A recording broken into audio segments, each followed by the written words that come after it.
Hi friends, मैं Premkant Pandey Excel universe से आपका स्वागत करता हूं एक्सेल के इस वीडियो ट्यूटोरियल में, जहां आप सीखते हैं माइक्रोसॉफ्ट एक्सेल। अभी मैं बात कर रहा हूं एक्सेल के लुकअप एंड रेफरेंस ग्रुप के फंक्शन के बारे में, जहां मैंने लास्ट वीडियो में बताया था एरियाज फंक्शन। अगर आप इस फंक्शन को सीखना चाहते हैं तो ऊपर आई बटन पर क्लिक करिए, आपको उस वीडियो के लिंक मिल जाएंगे। आप वहां से इस फंक्शन के बारे में जान पाएंगे। और आज मैं आपको यहां इसी ग्रुप के अगले फंक्शन चूज के बारे में बताऊंगा। चूज का मतलब चुनना, और यह फंक्शन किसी भी दिए गए लिस्ट में से इंडेक्सिंग के द्वारा किसी एक आइटम को चुनने में मदद करता है। यह एक्सेल का बहुत ही यूनिक और इंटरेस्टिंग फंक्शन है। अगर आप इस फंक्शन को अच्छे से समझना चाहते हैं तो इस वीडियो को पूरा अंत तक देखें। और हां, चैनल को सब्सक्राइब करके बेल आइकन पे क्लिक करना ना भूलें। अगर मेरा यह वीडियो आपको पसंद आता है तो लाइक और शेयर जरूर करें। तो चलिए लेकर चलता हूं आपको अपने एक्सेल वर्कशीट के ऊपर, जहां हम और आप मिलकर जानेंगे चूज फंक्शन के बारे में।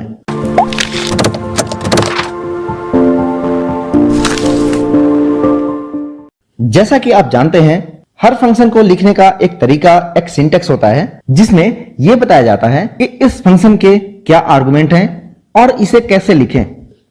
तो सबसे पहले हम जानेंगे इस फंक्शन के सिंटेक्स और आर्गुमेंट्स के बारे में। यह फंक्शन आपको फॉर्मूला टाइप के फंक्शन लाइब्रेरी में लुकअप एंड रेफरेंस ग्रुप में मिलेगा। इस पर क्लिक करते ही आपके सामने इस फंक्शन का आर्गुमेंट खुलेगा।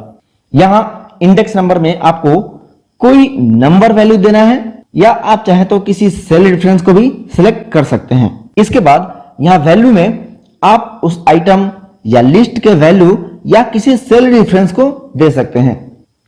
आइए इसे एक एग्जांपल के द्वारा समझते हैं।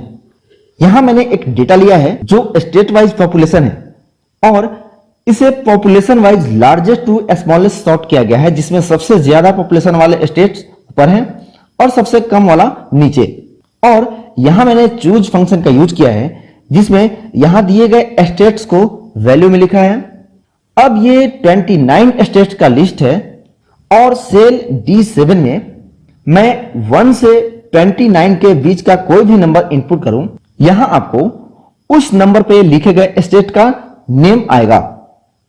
जैसे यहां मैं लिखता हूं 13, यहां केरला आया। अगर यहां मैं 3 लिखूं तो यहां बिहार आएगा।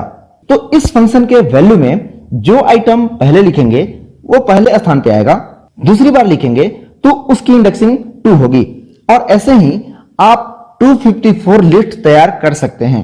और जिस नंबर पे जो वैल्यू आप लिखेंगे उसकी इंडेक्सिंग वो हो जाएगी। जैसे आप यहां देख सकते हैं कि 3 नंबर पर बिहार आया है, क्योंकि वैल्यू 1 में उत्तर प्रदेश है, वैल्यू 2 में महाराष्ट्र है, और 3 नंबर में बिहार है।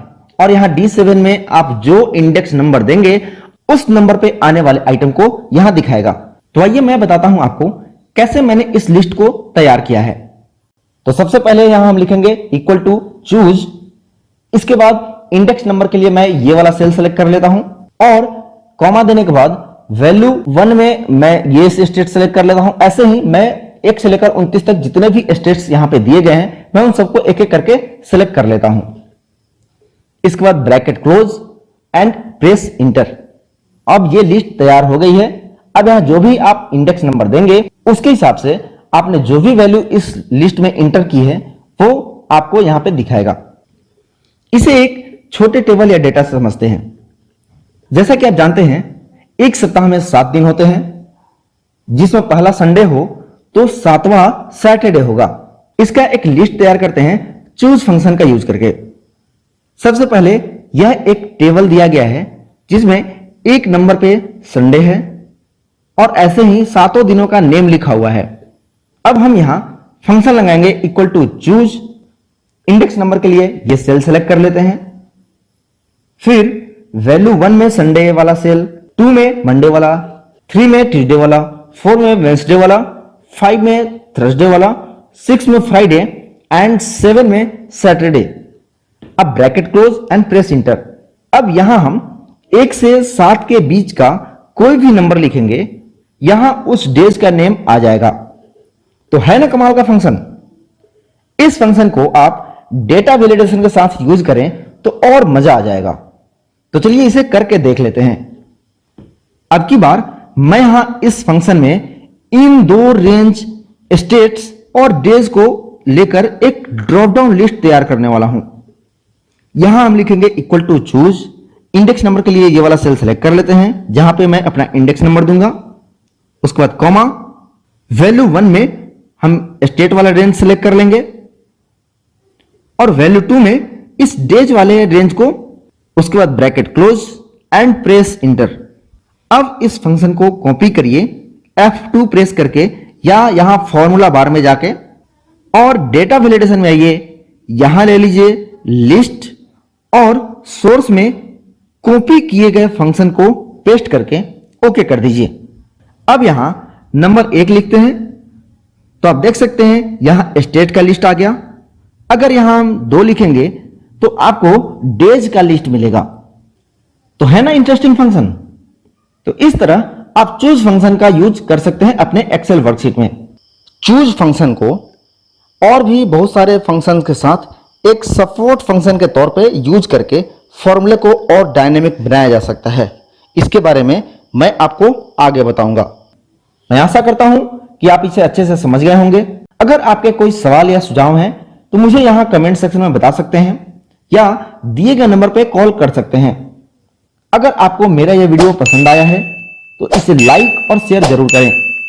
तो आज के लिए बस इतना ही। मिलते हैं एक और नए टॉपिक को लेकर। तब तक के लिए नमस्कार।